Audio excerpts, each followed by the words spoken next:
What's up? I'm back, and this time I have got a second place Goes from the Past box tournament deck profile from my locals. This is the result of the packs opening, so I bought a display and then I took the winnings that I got and opened them all up. I posted that picture of that video on the Metascott Facebook page. But for now, I want to talk a little bit about the deck, and I want to talk about it in a little bit more depth than I did in the stream. Because I think that the deck that I played is, I think it's really cool. Maybe, if you're not a fan of Sky Striker, then you probably disagree.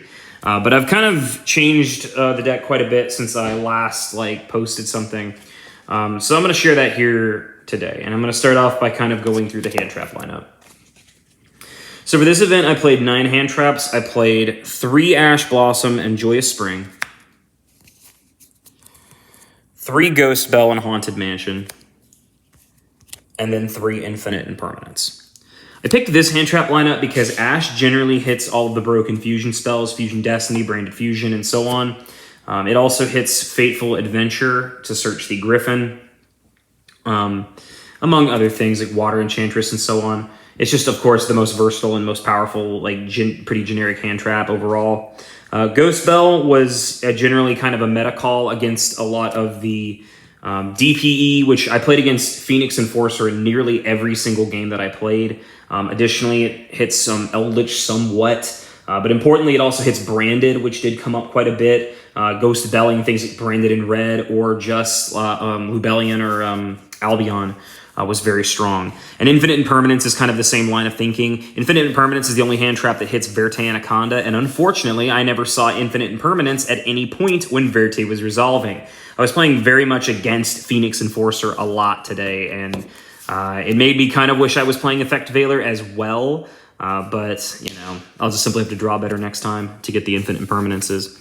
So that's why I played the hand traps that I did, so let's talk about the Sky Striker cards. Obviously, you play 3 Raye. You have to see this card. It is pretty much the heart and soul of the deck beyond, of course, Engage.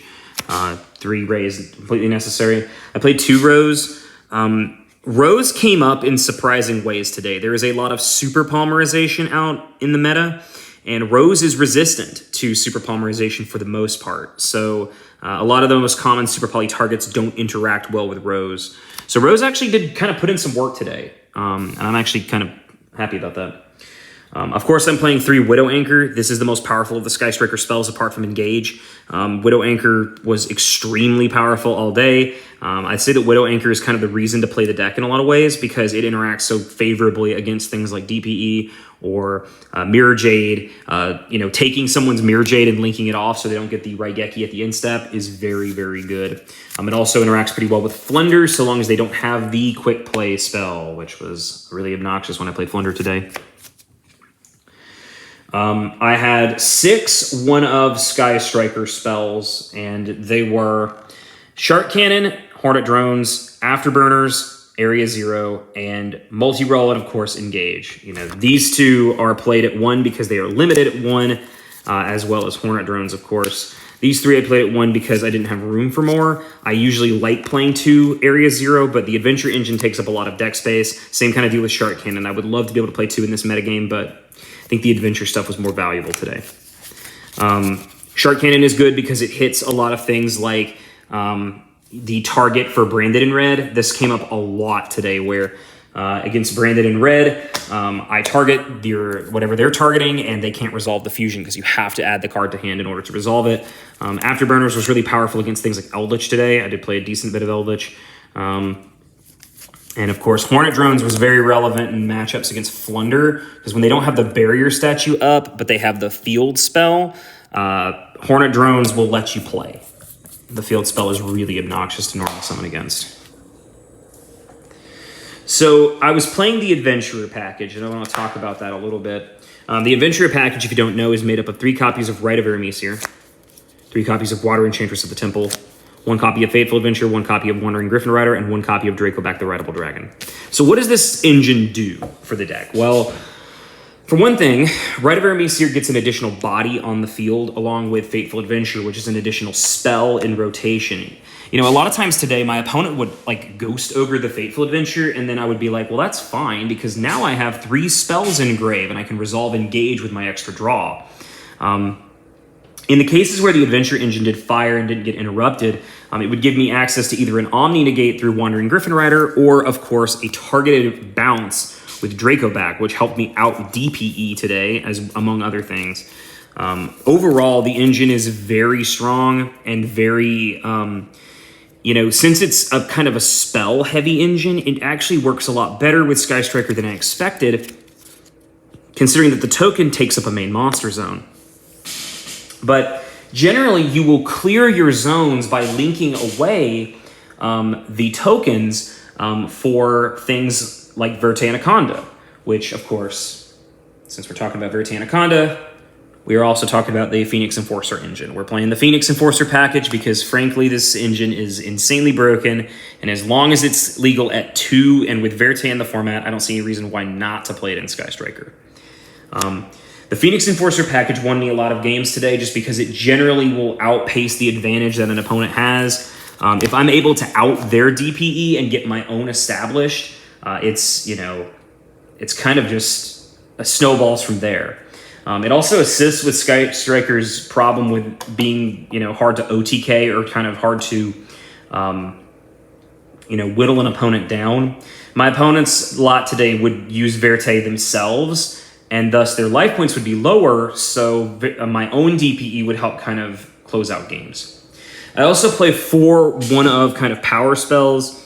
Upstart Goblin, Reinforcements of the Army, Called by the Grave, and Foolish Burial.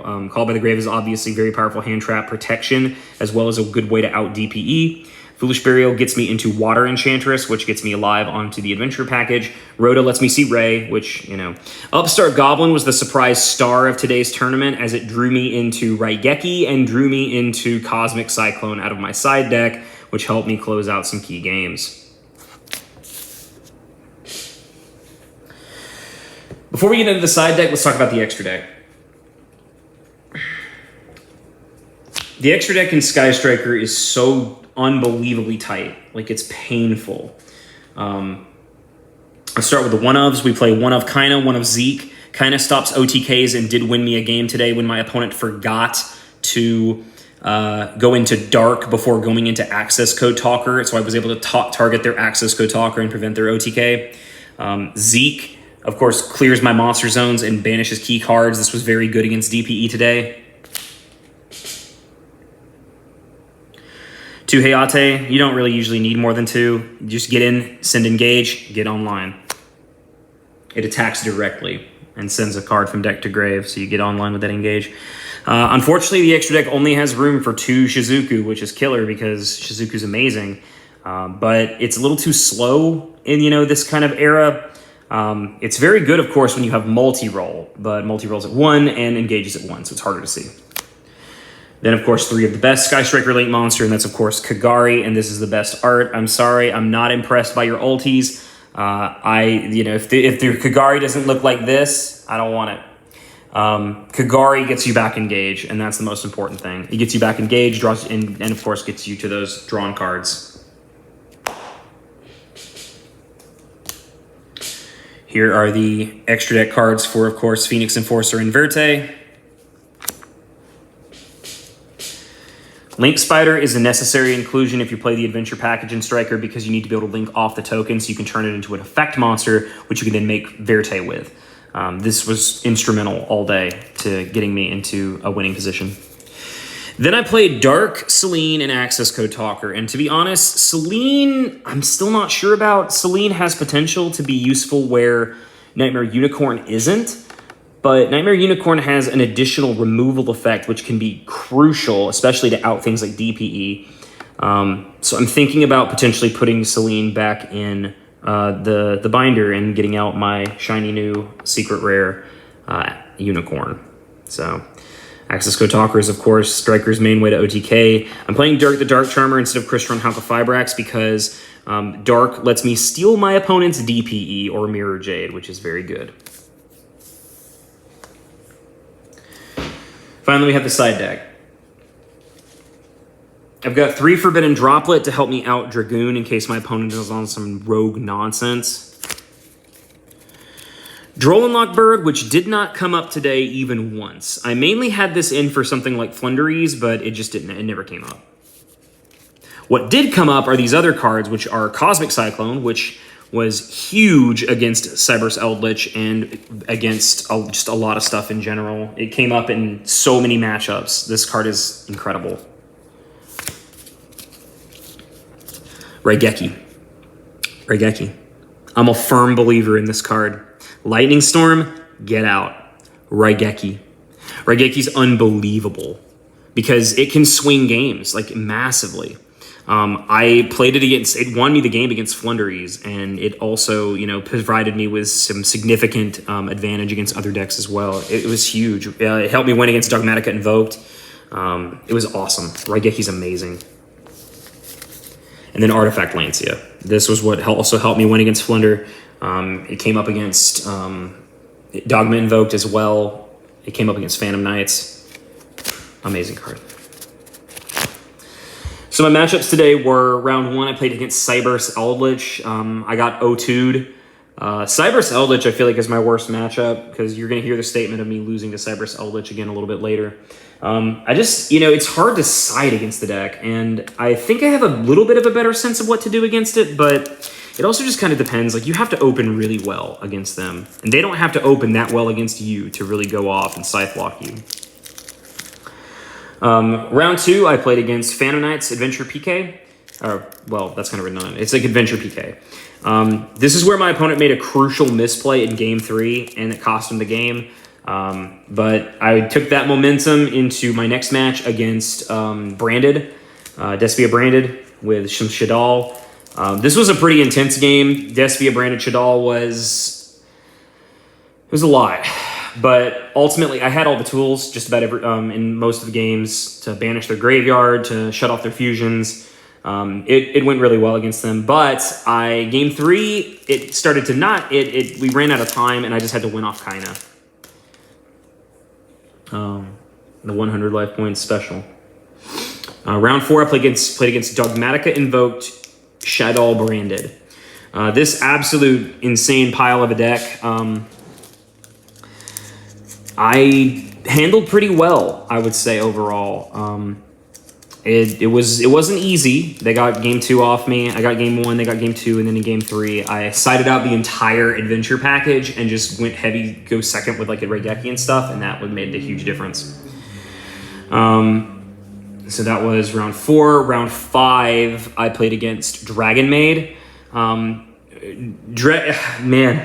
The Dragon Maid player got me so hard game 1 when I got up this incredible board with like the adventure stuff. Plus like Hayate, like I was like fully ready to resolve engage, and they super polyed my Gryphon Rider and Hayate. It was killer. I played around super poly for the other 2 games, and that helped me a lot, especially getting out DPE and just kind of like out advantaging them in the game 3. Then after that, I made top cut at 4-1.